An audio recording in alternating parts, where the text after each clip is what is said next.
Assalamualaikum warahmatullahi wabarakatuh. Pada kali ini saya akan menjelaskan mengenai topik pengantar fitokimia. Apa itu fitokimia? Lingkupnya apa saja? Yuk kita simak materi berikut ini. Apa itu fitokimia? Fitokimia itu merupakan kajian ilmu yang mempelajari sifat dan interaksi senyawa kimia metabolit sekunder dalam tumbuhan. Lantas, apa itu metabolit sekunder? Metabolit sekunder diartikan sebagai senyawa yang diproduksi oleh tumbuhan sebagai agen pertahanan terhadap gangguan dan sarana komunikasi. Tidak memiliki peran secara langsung dalam pertumbuhan dan perkembangan tumbuhan tersebut. Nah, inilah kenapa sih tumbuhan itu memproduksi metabolit sekunder. Nah, berikut ini dalam tabel ini kita bisa melihat perbedaan antara hewan dan manusia dan tumbuhan ketika menghadapi gangguan. Misal di sini, jenis gangguan berupa serangan dari hewan dan serangga. Nah, ketika hewan dan manusia menghadapi serangga dari serangga, yaitu hewan manusia tuh bisa menyerang balik atau melarikan diri atau mengeluarkan repelen bau yang tidak enak. Di sini tumbuhan sarana pertahanan dari serangga yaitu dengan menghasilkan senyawa racun, senyawa yang memiliki rasa pahit, inhibitor enzim, dan menghasilkan protein. Lantas bagaimana kalau jenis gangguannya adalah infeksi oleh mikroorganisme? Jika hewan dan manusia mampu memproduksi sistem imun atau antibiotik. Nah, tumbuhan di sini menghasilkan senyawa metabolit antimikroba. Jika gangguan terhadap cahaya mata yang terik, manusia dan hewan bisa berteduh, menggunakan sunscreen, dan mengenakan pakaian. Nah, di sini tumbuhan mampu menghasilkan senyawa anti sinar ultraviolet.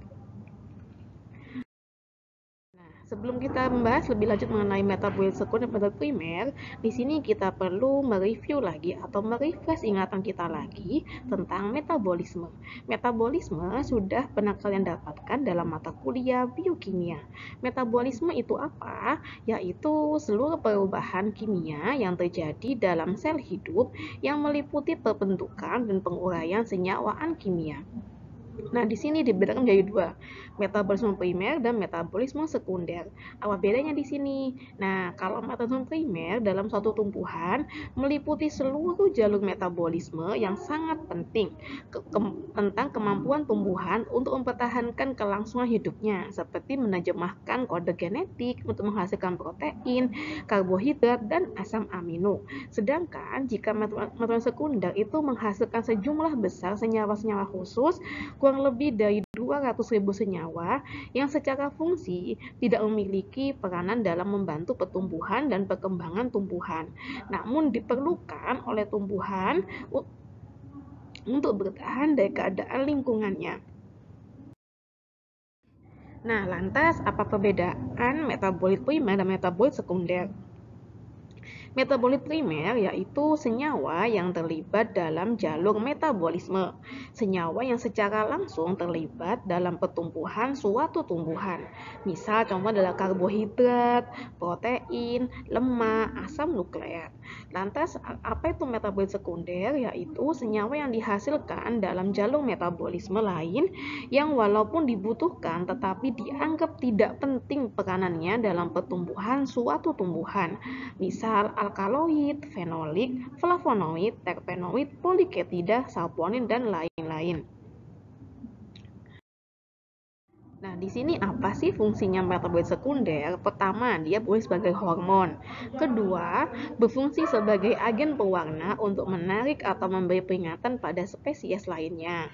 Kemudian, sebagai fitoaleksan, sebagai bahan racun yang memberikan pertahanan melawan predator. Yang keempat, untuk merangsang sekresi senyawa-senyawa lainnya seperti alkaloid, terpenoid, senyawa fenolik, glikosida, gula, dan asam amino. Nah, berikut ini contoh-contoh senyawa metabolit sekunder yang diproduksi oleh tumbuhan. Misal, tanaman brokoli menghasilkan senyawa sulforapen, bawang putih menghasilkan senyawa dialil sulfida, tanaman kubis atau yang bisa kita gunakan sebagai sayur menghasilkan sindol 3-karbinol. Anggur, buah yang sangat manis yang biasanya mudah kita jumpai dalam toko buah, mengandung resveratrol. Jahe yang sering kita gunakan sebagai bahan baku jamu, kita gunakan sebagai tambahan makanan minuman, rempah-rempah yang sudah dikenal oleh masyarakat Indonesia, mengandung gingerol. Cabai yang harganya saat ini merangkak naik, itu mengandung senyawa kapsaisin. Dan tomat yang warnanya merah merona, itu memiliki senyawa likopen. Lantas, apa hubungan antara metabolisme sekunder dan metabolisme primer? Pertama, proses dan produk metabolisme primer sama pada hampir semua organisme, sedangkan metabolisme sekunder lebih spesifik.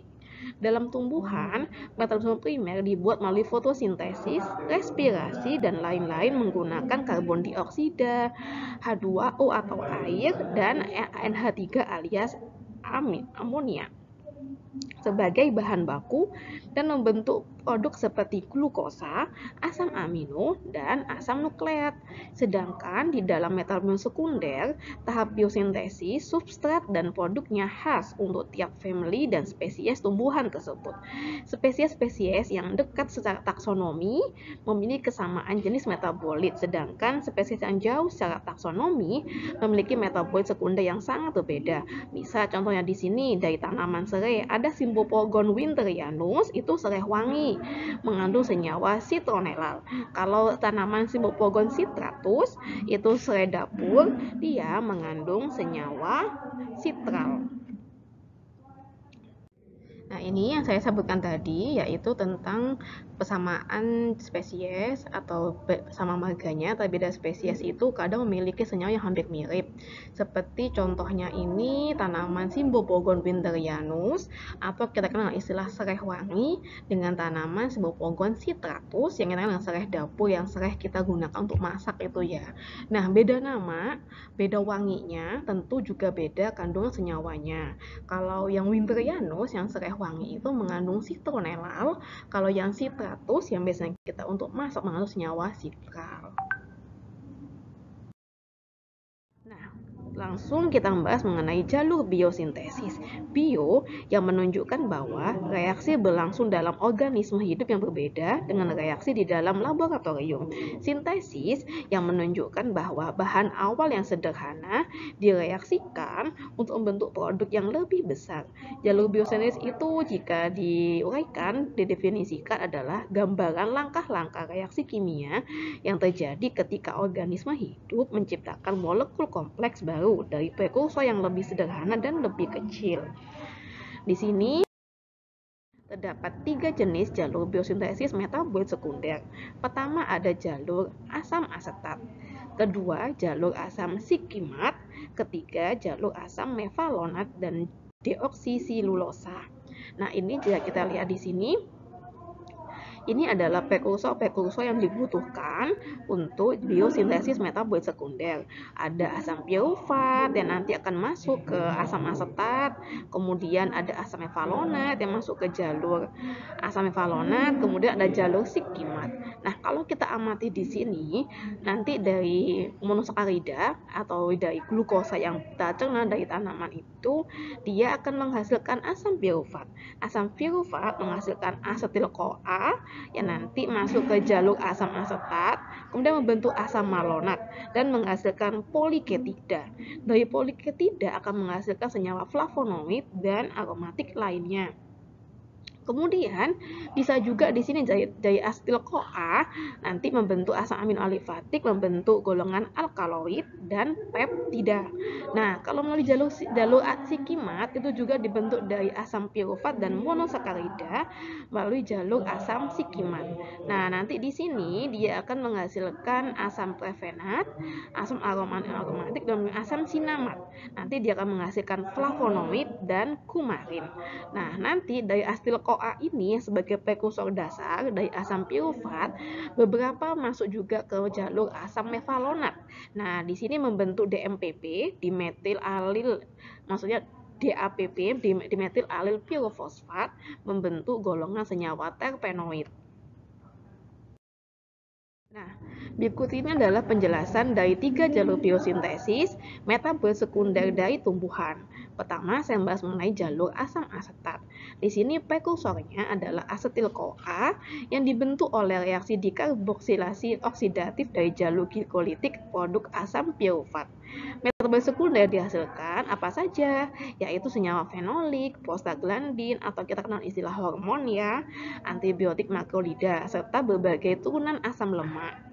Kemudian jalur asam sikimat. Asam sikimat diproduksi dari kombinasi fosfoenol pirufat, jalur glikolitik antara, dan eritrose 4-fosfat dari jalur pentosa fosfat. Nah, jalur sikimat ini nantinya mengalir berbagai senyawa fenolik, turunan asam sinamat, lignan, dan alkaloid. Kemudian ada jalur asam mevalonat dan deoksisilulosa. Asam mevalonat ini sendiri terbentuk dari 3 molekul asetil-CoA, tetapi saluran jalur asam mevalonat asetat ini menjadi serangkaian senyawa berbeda daripada jalur asetat. Deoksidilulosa fosfat muncul dari kombinasi dua intermediat jalur glikolitik, yaitu jalur asam pirufat dan gliseraldehid 3-fosfat. Jalur fosfat mevalonat bersama-sama membentuk senyawa terpenoid dan steroid. Ini jika kita tuliskan dari strukturnya, ada jalur sikimat, ada jalur asam asetat, jalur mevalonat, jalur deoksisilulosa. Nah, ini nanti di akhirnya ini dia akan membentuk metabolit sekunder yang dihasilkan oleh tanaman.